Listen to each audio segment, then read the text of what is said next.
Hi guys, welcome back to my channel. I hope you're all doing well. I'm back with a new video and today I'm going to be doing a fashion roundup of the last month.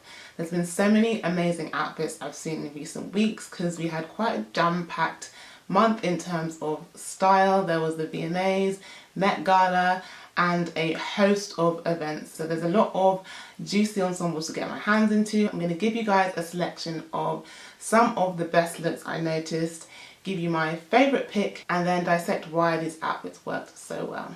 So first up, I'm going to start with the beginning of last month. Zendaya made her entrance into the Venice Film Festival, grabbing everyone's attention with that Balmain dress. She wore a sculpted nude coloured gown, and this was in reference to the corsets I made a video on at the beginning of 2020 with Balmain's collection for that year. The designer brand introduced 4 to 5 different coloured corsets that were body sculpted, and so Zendaya rocked a version custom made for her. She looked stunning. The colour match was literally just like her skin tone, perfectly down to the shade, and her hair was styled in a kind of wet wavy look.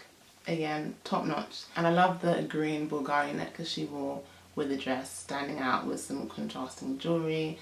From top to toe, I think the styling was perfect. It's just a classic yet modern, simplistic piece. Literally took my breath away when I first saw it. So kudos to Zendaya's stylist. I think this is probably the best she's ever looked, even though she looks stunning with every ensemble she puts on. This is gonna remain definitely one of my favourite looks ever from the actress. Next up, I'm gonna be talking about the VMAs, and really there's only one outfit worth discussing. It was Megan Fox in Mugler. I love the fact that this dress is basically nearly full length but completely see-through. It's very, very risque, and I love the fact also that Megan Fox is taking the risks.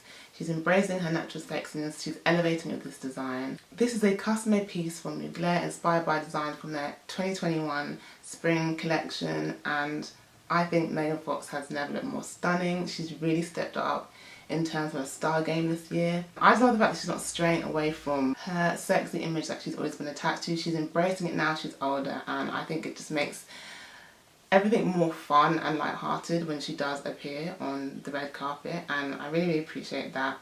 I love her hairstyling here. It's again that wet look. I'm not sure how these girls are achieving this, but I love it, and I've definitely noticed this as an emerging hair trend on the red carpet. Plus her makeup, it's almost like a light pink pearlescent, complementing well with the reflective details on her dress and some glitter details on the eyelids I noticed. I just think the whole match from, again, head to toe has really been well thought out. Next up, I'm going to be discussing the Met Gala, not for too long though now, because by the time this video is out, I'm sure you would have seen all the outfits, heard about every single review. So I'm only going to discuss 1 or 2 pieces and give you my thoughts. First up, I'm going to mention Rihanna. Now, she was the one that everyone was waiting for, and she took so long that Twitter kind of shut down. I went to sleep. We all kind of had concluded that she just wasn't going to show up because she was so late, but she did. And she arrived in a Balenciaga parka dress featured in their 2021 Couture collection. She paired this with a beanie which had an embellished netting cap underneath, and her hair was cornrowed with, I believe, some wave extensions added. Now, I like the contrasting pairing of the urban style beanie with like the feminine cap underneath. I was kind of underwhelmed because everyone had waited so long. Seeing this outfit the next day, I wouldn't say it was a showstopper. It definitely suits Rihanna's signature style, but I feel like she perhaps needs to step it up a little bit for the Met, or maybe we're just too used to seeing Rihanna really going there when it comes to the Met, going all out. I don't feel like this was that. I did love her makeup, like around her eyes and her cheeks area. I love like the flush of pink and like light blue or purple. Loving the wide set lashes also. I wasn't a fan of the dark lip though. I think that was, I think it was a bit too harsh. I much preferred her makeup for the after party look. She showed off. She had like a more lighter, warmer tone to her face. She had like a pink gloss. And yeah, I just really preferred that whole aesthetic way more on her face. I think that would also have worked well on the main Met Gala carpet. Now, the other person who attended the Met, grabbing a lot of headlines for not necessarily positive reasons, was Kim Kardashian. She showed up in a completely covered up masked dress, which she coined later on as an homage to the t-shirt, which is apparently this classic American design. I wasn't aware of that. So, okay, fine, there's a tie to the theme here apparently, but I just could not get behind this. It was not giving what it needs to be giving for the Met Gala. It was not stepping up the game in terms of imagination, in terms of innovation. I have to mention, in terms of this whole collaboration Kim is currently doing with Balenciaga, I can appreciate sticking to one kind of style, one kind of style notion. I just don't know if this is really generally Kim. I don't know if it really matches. I'm not sure if she can pull it off. I have liked one or two pieces that Kim has brought by Balenciaga in recent weeks. She appeared on Ellen wearing a off the suit black kind of bodysuit with these high-waisted leggings that go into like boots, knife boots. I can appreciate that. It's very simplistic and we could actually see her face. She looked amazing, figure again on point, but the Met for me, it just was not hitting the mark. I don't feel. I will mention though her after party look. I preferred this. This is probably my favourite version of the Balenciaga pieces Kim has been rocking this past month. So I don't know, I wish she'd maybe worn that for the Met.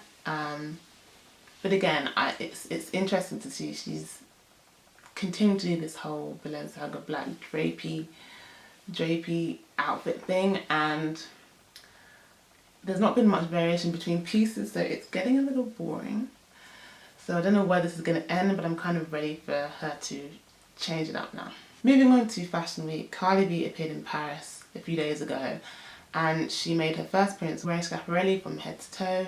She wore this gigantic gold set mask with like these massive eye embellishments and an oversized blazer with, again, more gold tone embellishments, which is like a signature detail that Schiaparelli likes to bring within its collections. Cardi B's style team really got it right in terms of matching couture with her outlandish signature looks. You can see that this is a cohesive effort to unify these two elements, and I think it really worked well.